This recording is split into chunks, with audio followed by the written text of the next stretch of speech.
दोस्तों आज हम आपके लिए लाए हैं उल्लू वेब सीरीज चरम सुख जाने अनजाने में 4 पार्ट 1। तो चलिए शुरू करते हैं इसकी कहानी।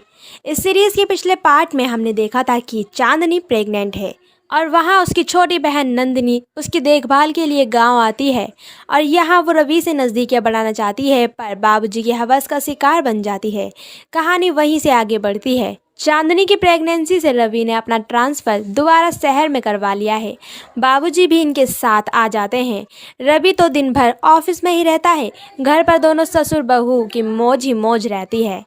आज चरम सुख के दौरान बाबूजी चांदनी से कहते हैं, ऐसी हालत में तू कब तक मेरी देखभाल करेगी? मुझे अपने लिए एक नौकरानी ढूंढ लेनी चाहिए। चांदनी बाबूजी की इतनी दीवानी है कि अपने प्यार को वो किसी के साथ बांटना नहीं चाहती है।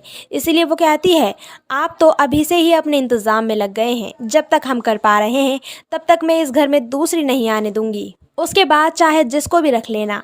अब रवि बताता है कि भाई साहब का कॉल आया था। उन्होंने स्वप्निल का शहर में कॉलेज में ही दाखिला करवा दिया है।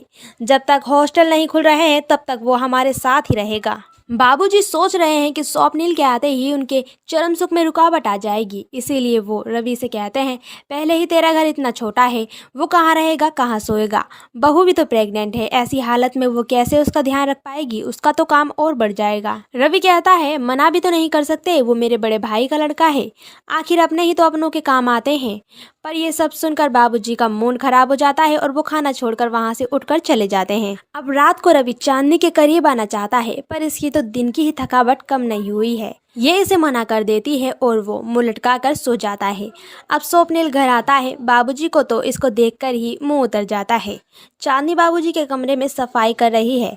वो इसे देखकर लिपट जाते हैं, पर चांदनी उसे कहती है कि स्वप्निल ने देख लिया तो बवाल हो जाएगा और रवि को हमारे बारे में सब पता चल जाएगा। इसलिए बाबूजी कुछ दिन हमसे दूर रहिए। चांदनी बाबूजी को यूं ही छोड़कर चली जाती है। अब चांदनी स्वप्निल को पूछती है, अब कॉलेज में तुम्हारी कोई गर्लफ्रेंड बनी या नहीं? तो वो कहता है, क्या चाची जी, अभी तो एक हफ्ता ही हुआ है। अगर कोई बनेगी तो सबसे पहले आपको ही बताऊंगा। आज स्वप्निल दोस्तों के साथ कॉलेज के बहाने क्लब जाने के बारे में प्लान कर रहा है।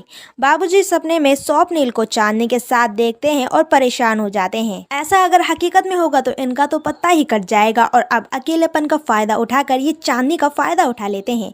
अब ऐसे में स्वप्निल भी घर आ जाता है और कमरे से आ रही इन अजीब आवाजों से ये आकर्षित होकर कमरे की ओर झांकने लगता है। ये नज़ारा देख इसके होश ही उड़ जाते हैं। ये अपने फ़ोन से इनकी वीडियो बना लेता है और अब इसके इरादे भी कुछ ठीक नहीं लग रहे हैं। यहाँ बाबूजी को तो चरम सुख मिल गया है, लेकिन जो आज स्वप्निल ने देखा है वो तो कहानी को किसी और रुख में ही ले जाएगी। और दोस्तों इसका एपिसोड 1 यहीं पर ख़त्म हो जाता है। वेल आगे क्या होने वाला है ये जानने के लिए तो आपको उल्लू ऐप पर जाकर इस वेब सीरीज़ को पूरा देखने के बाद ही मालूम होगा। वेल दोस्तों आज की हमारी ये वीडियो आपको कैसी लगी हमें कमेंट करके ज़रूर बताएं। साथ ही ऐसी मज़ेदार वेब सीरीज़ के बारे में जानने के लिए वीडियो को लाइक कर लें और चैनल को सब्सक्राइब कर लें।